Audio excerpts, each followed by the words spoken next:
What is good, everyone? Ben Deal with the Expand Podcast. Super excited for our guest today. We have Jeremy Kane out of Denver, Colorado. Jeremy is one of the top performing, top producing real estate agents in the Denver metro area and really within Colorado. Also, Jeremy is a multi-time Icon Award winner with eXp Realty, one of their top producing awards that is given out to the field. Also, Jeremy is leading a team of over 50 agents, and he is an incredible father, leader in his own right. He's a girl dad like myself, father of 3 girls. So, Jeremy, I'm super fired up. Welcome to the show today. Ben, thanks so much for having me, dude. Super excited to dive in and appreciate all those accolades you said. When I think about 2 years ago coming over to EXP, it's crazy to think where we're at here. Absolutely. No, and yeah, I'm super grateful for you and your time. And I think one of the real things I wanted to get into with you is like, one, if you could, outside of the little bullet points I shared, is there anything else you'd like to share about your background, where you got to where you are today? Anything that may be helpful, just to give a little bit of a backstory so people can get to know you? Yeah, absolutely. Denver native, top producing agent for, I just actually passed my 10-year mark, July 5th. 2023 was my 10-year mark in the business of the day I passed my test. Out of school, I jumped right in. I did have a previous career in corrections and education prior to that. Called up my dad, said I'm going to get into real estate. He had just been through the real estate market crash. Turns out he was a broker. So I joined his company, and he was my managing broker for 8 years. 2 years ago, May 1st, so a little over 2 years ago now, I decided to expand my business through the EXP model and leave my dad's company. And it's been nothing but great. My dad still invites me to Christmas dinner. Thanksgiving's questionable, but we're on good terms for the most part. Oh man, that's great. So Yeah. One of the things I'm always interested about, especially, we talk to a lot of entrepreneurs, a lot of people that are in real estate like yourself. What was the reason why you chose, you had a previous career. What was it about real estate that got you interested and attracted to come into this business? Yeah, I've always had a heart to serve. I did some servant work for sure for those first couple of years in corrections and private corrections, to be exact. I ran a halfway house by the time I was 24 years old. Had a caseload of over 1,000 people prior to that. Then got into teaching. I wanted to change the game before it got to the multiple felony arrests and things like that. Taught at-risk kids 6th through 12th grade for a long time. And then it was time to start a family. And, on that conversation, I remember vividly, kind of being scared because my dad had just gone through the crash and, he had merged his company with another company at that time. And, I didn't know what he would say. You're talking to a guy that's been in the business ups and downs, and in 08, 09, it was a rough time. And this was 2013. So it just kind of rebounded from that. And he was like, hell yeah, you'll be great at it. Did one deal with him, from a long time friend, and the rest is history. He was a great role model leader.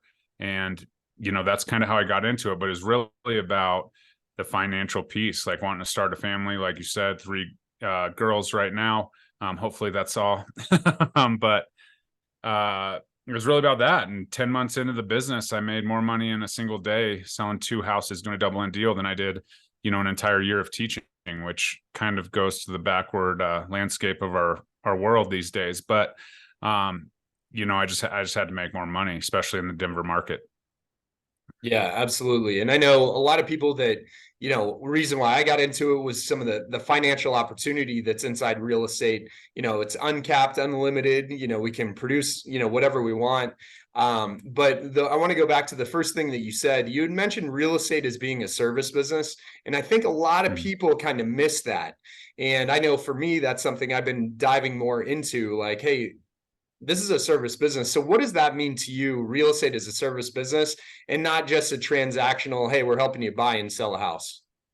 Yeah, absolutely. And that's something that I talk about often when I'm training my agents and stuff. I'm like, step 1 is you have to care, and you have to care more than just the transaction, more than the commission check. I go on all the time and I'll tell you, oh, the seller accidentally put the washer and dryer in the back of the truck. Well, guess who's going to pay for that? That me. We make a lot of money per transaction, in my opinion.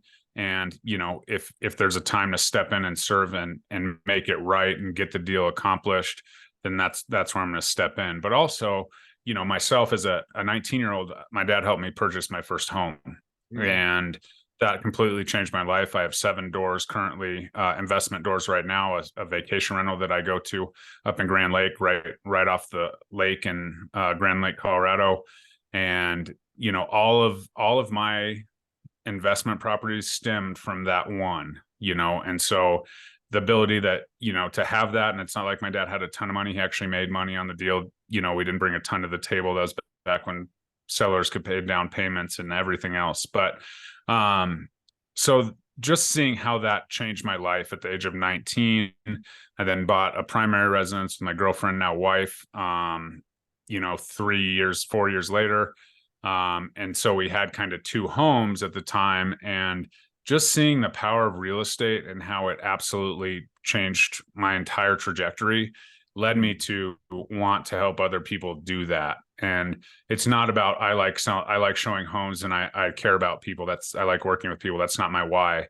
My why is to actually make this difference in people's lives of building wealth through real estate. And I am a living example of that. My parents weren't loaded, but they weren't poor by any means, but they also didn't, give me a ton, as far as that goes. They helped with college a little bit. But the fact that house and that piece of real estate was there, I was able to leverage it. And now I have literally 7 doors, over $10,000 in mortgage payments every month, but I make over $15,000 in rent every month. So just how that kind of works, and how you kind of get into that cash flow and stepping away from it in our market with the crazy equity gains we've had, seeing what that's done for my life, just from a standpoint of, hey, getting in now and having the ability, right, to help my kids buy their first house, because affordability is, shrinking by the second, especially in our Denver market. And I want my kids to be able to have a start, right? And so legacy is super important to me.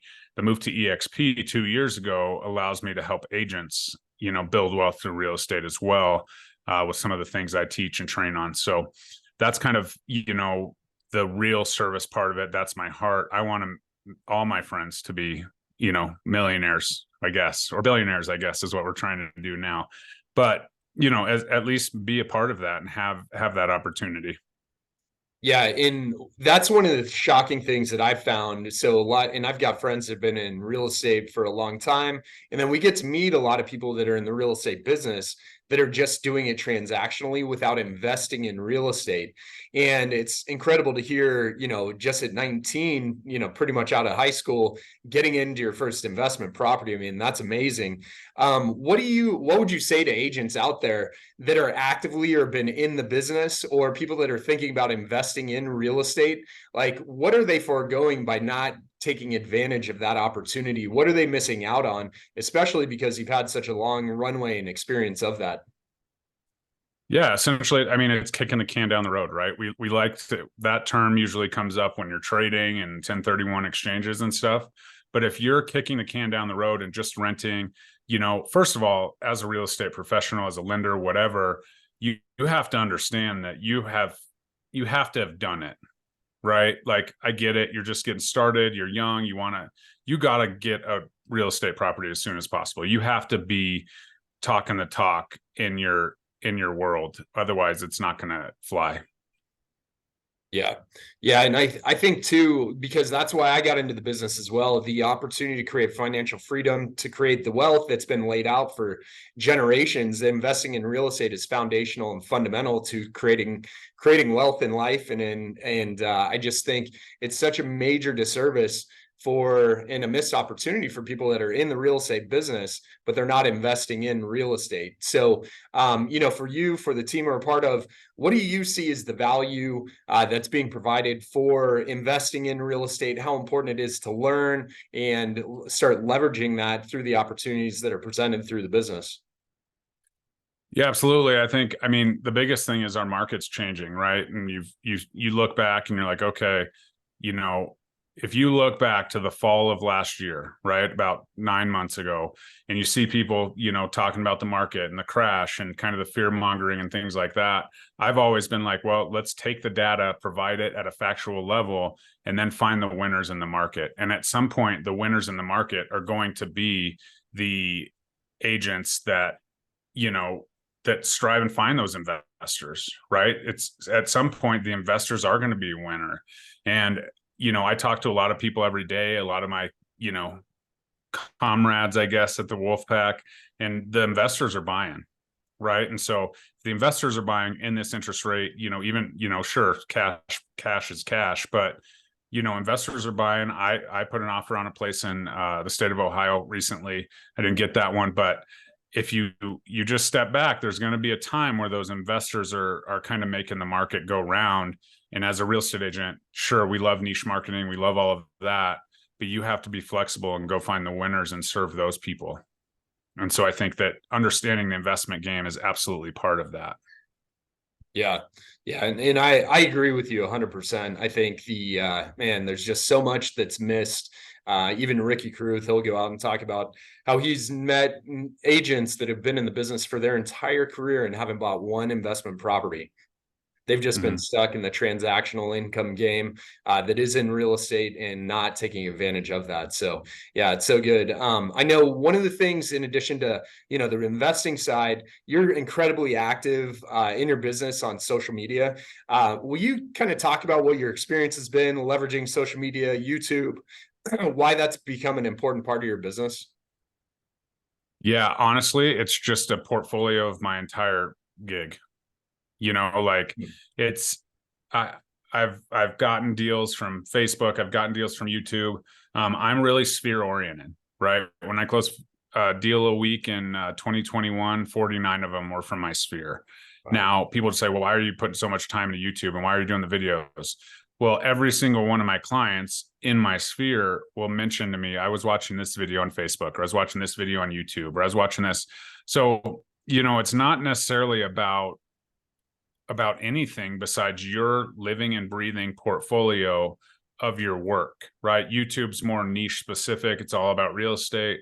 But on Facebook, obviously, just from this conversation, you can find some things and you can draw some things from my life as far as being a girl dad and things. All those things were originally noticed on social media.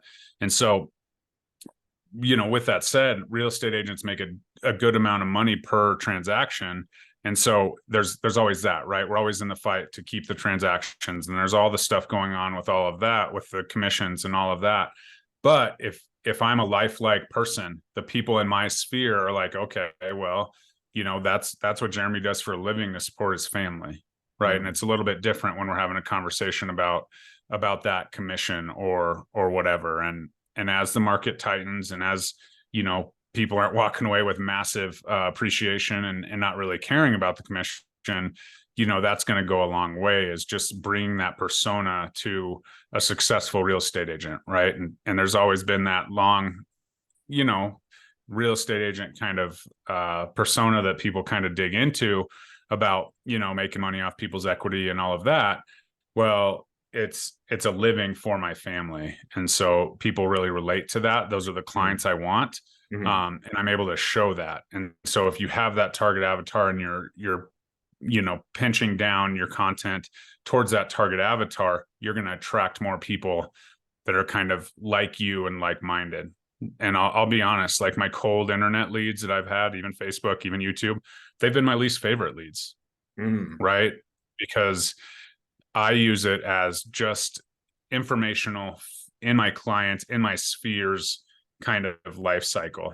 And so building those referrals and there's nothing better than, hey, Jeremy's a great real estate agent, go check him out on YouTube. And they go and they're like, okay, he knows everything about this market. He knows everything about this. He's flexible, and it's just showing my knowledge and how I'm a little bit different, where, other people would go to a listing appointment with a huge packet all about themselves. I'm able to make it more about the client and say, this is what I'm going to do for you, and show them, on their tablet or their phone or their computer.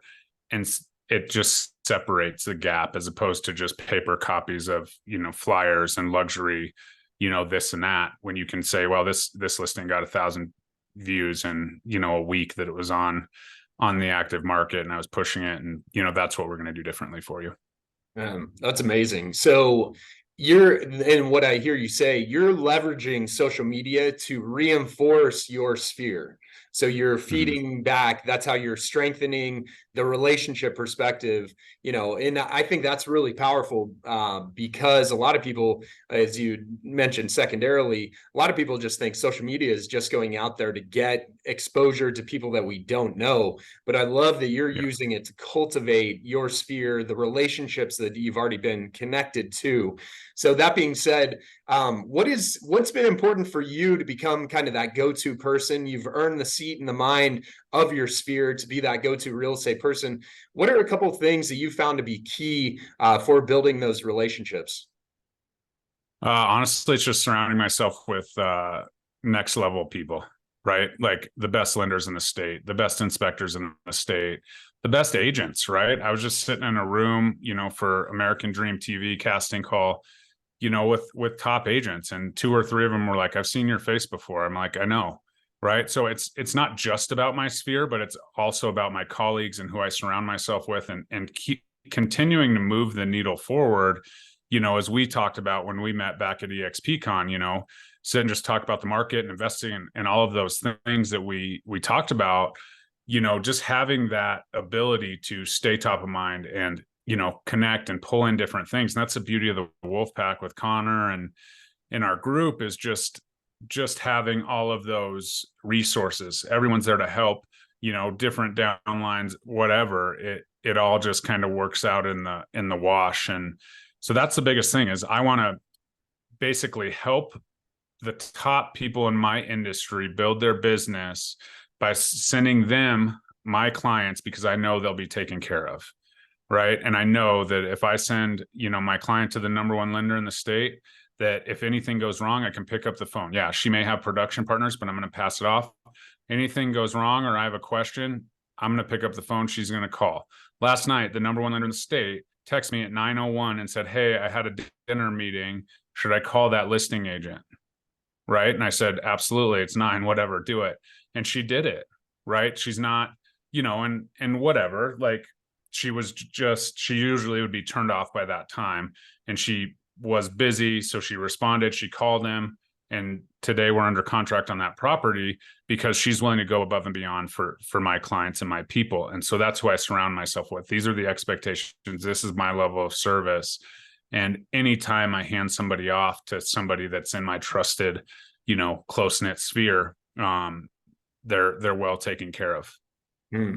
Yeah, that's amazing. And so for cultivating those real strategic partnerships is what I'm hearing. Like, you've got your sphere, your community of like those key partners, industry leaders. What's been important for you to develop those relationships, and how have you gone about doing that that's made it so successful for you with the results you're creating? Well, I mean, when you're doing that, right, when I'm sending, 5, 10, 15 leads someone's way, which is typical, they're going to put me at the top of their priority list, right? They're going to put me on stage at events. They're going to take, they're going to connect me with people I need to know to be on the cover of Real Producers. They're going to do all of these things because they know, right? Because they know that I'm helping them. I am dedicated to helping my lending partner build their business. Right. I'm dedicated to helping that real estate agent in another market build their business. I'm dedicated to helping the agents in my group in my market build their business. And so the fact that I'm able to do that then allows me to connect with their sphere. Right. Then I'm all of a sudden helping them buy and sell homes. I'm helping their kids buy and sell homes. And so that's kind of the reciprocal, relationship we have. You're going to take excellent care of my people. Right. And that's how I get away from Rocket Mortgage and all the, kind of internet, blasting lenders, is I say, hey, if something happens to this transaction, it means the world to this lender or this inspector, because I am sending them a portion of their business every single year, and it's consistent. And I know that, they're going to do everything in their power to take excellent care of you. And therefore, my sphere has a very good experience without me putting all the time in. Right. Because I can hand off the lending experience to my lender because I trust them. I know that they're going to get the CD signed. I know that they're going to tell them, hey, this is your amount to close. Go to the bank and get it, or you need to get the wire instructions for the title. And so that's just pieces of the pie that I don't have to handhold, because I know that those industry partners are taking care of their lane. And so my clients have an excellent experience. And that's why, like I said, when I did 52 transactions, 49 were sphere of influence, but 36 were repeat client referrals. Wow. And so that's where it really snowballs to the point where I don't have to lead generate anymore. Right. I just, every once in a while, I'll, nudge somebody that's mentioned it to me. When I get a little bit slower, I don't have, 5-6 closings on the book. I'll, hop on Messenger and be like, hey, how you doing? You had the baby, how's that going? And then kind of get the next, group that's talked to me through the pipeline. Yeah, that's amazing. So yeah, like you said, that snowball effect when your business is essentially fueling itself. So you've kind of hit this like cycle where it's now you're getting referrals from your referrals. But we work with a lot of new agents or people that are listening to this that may be looking to get into real estate. They're like, Jeremy, I don't have a sphere of influence. How do I get started? Where do I get started? What is the process I go through? Because, a lot of that takes some time. How long would you say it took you to get established for that to happen from a time perspective? And then what were some of the most important things you did in that beginning stage? I guess the biggest thing for me is my dad was my broker. So I had a 24/7, he kind of helped me understand the contracts and all of that. He's very later at night. But a lot of people say they don't have a sphere, right? And that couldn't be further from the truth. Because I have never met an agent without one of these. And there's at least a name and phone numbers in there to certain amount of people. Well, I just moved to this area. Well, you can still leverage your sphere back in your hometown and build a referral network or whatever. And so I think that's the biggest key. And it's back to the Gary Keller, boring Keller Williams stuff about get all their information, right? Address, physical address, email address, phone number, birthday, name, like that's a full contact. And we just have to start gathering that information. And then all of a sudden you have a database of 2,000 people as you work it. And you have to go out and do it, right? Like you have to add new people to your sphere every single day. And, oh, I'm an introvert, I don't talk to people. Well, you just have to add people one at a time, right? You're not going to sell a lot of real estate if you're an introvert, not talking to anyone sitting in your house. That's for a different career, but you don't have to go throw parties and throw events like you do. You can do it strategically, but you do have to have these conversations and you do have to put in the work. And, I'm just used to the hard work, and people are like, Jeremy, how do you do it? How do you manage all of this? Well, I'm used to working 40 hours a week and 60 hours a week when I was building this sphere and building this, how it happened, and reaching out to people who I hadn't talked to since high school and developing those relationships so that I don't have to babysit, right? I mean, I had a buddy who I literally haven't seen since we left for college, right? I'm 39 years old now. So 21 years ago, he called me the other day and he's like, hey, Jeremy, I'm inheriting this house. I need, assistance. I just want somebody to kind of guide me. What do I do? Like, do I call a roofer and a sewer contractor? And I was like, no, call a general inspector. He'll inspect the house and make sure you're making a good, it's an inherited thing. So it's kind of a weird, he just wants a heads up on what's coming. So an inspector was a perfect connection. Greg is not in my CRM. He is now, but he wasn't then. But just through the social media piece and having the availability on Messenger, he reached out and connected. So I put the work in, right? At some point, he, has followed me, or I talked to him at some, on some Messenger app or whatever. But I think that's the biggest thing is you just have to be more aware, right? If you are going to a place where there is human life, right, you should be trying to leverage it through real estate, leveraging those relationships for your real estate business without having commission breath, right? You will never hear me say, do you know anyone who wants to buy or sell real estate? Like that's outdated. It's not what I do. Although I am Buffini trained, that's just not in my script. It's building relationships with the people that are connected. As I said yesterday on our call, connect with the connectors and, strategically build that. And if you're not from where you're serving and that kind of stuff, you're going to have to put some work in. But you got to get out there, go to gyms, go to churches, go to, wherever, and then start building relationships with those that are connected in the community, and you'll be just fine. Yeah. And I know that's kind of the trick with real estate, whether people are looking to get into the investing side or get licensed, get excited with all the energy and the opportunity and going through the class. And then it's like, especially if people are looking to do it full time or even do it part time, it's that concept of the work that's actually required, because it's a relationship. It's not something that's done instantaneous. It's over time. Like with you, with the last story you said, those are seeds that were sown when you're in high school, college. 20 years later, it's coming around. So it's like, I think there's a big opportunity in that framework and that perspective of, hey, it's a relationship, like we talked at the beginning, a service business, and it takes the work. And I know one of the powerful things, and I don't know if you want to speak to this a little bit, the importance of the discipline, the hard work. I know you went through 75 hard. There's a lot of work that you've done personally in your life. How important has that been to you in your personal journey, that you found yourself committed and recommitted to, these efforts that require committed hard work? Yeah, it's massive. And 75 hard, I lost a ton of weight on 75 hard, but that was not even close to the number one benefit. And it was just the mental strength to understand that this is what you're doing. This is what it's set out to do. Two workouts a day. I talk to people all the time. They're like, oh, 2 45-minute workouts. I don't have time. I'm like, well, hold my beer, because I can't drink it because I'm on 75 hard.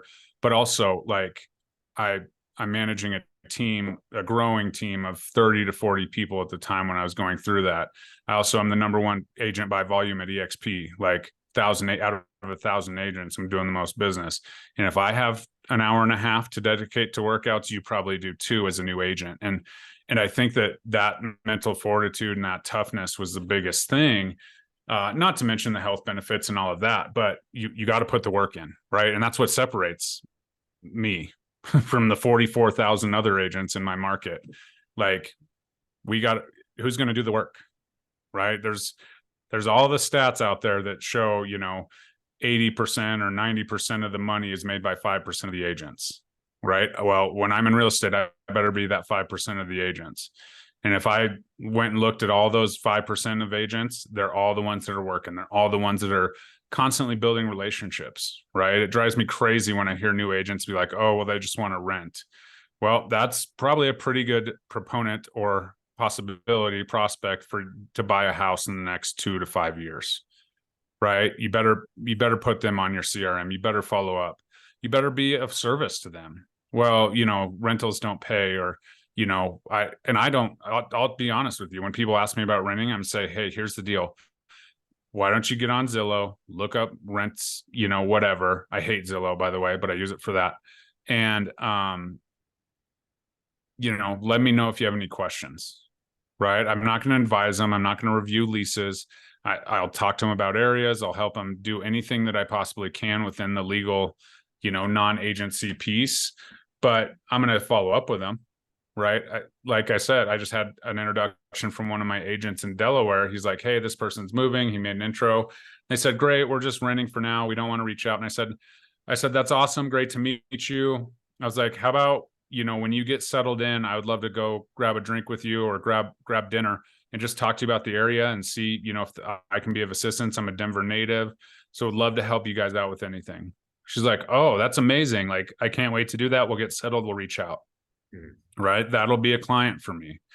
And I'm doing a lot more transactions and just worrying about, but that's an important piece of my business is those first-time home buyers, because I'm able to turn first-time home buyers into multiple lifelong clients. And that's my goal, is every client I serve, I want to have as a repeat client. And if they're a repeat client, that means they trust me enough, and they probably have a lot of people in the same world, right? Typically one person from a group doesn't move across the country and never have anyone follow them. So, boom, call Jeremy. This is what he did for us. And we're ready to go. Yeah, it's amazing. Yeah. And my coach that I work with, Coach Michael Bird, he says that for every one transaction or one deal that we do, it's an opportunity for at least 5.7 referrals out of that one deal.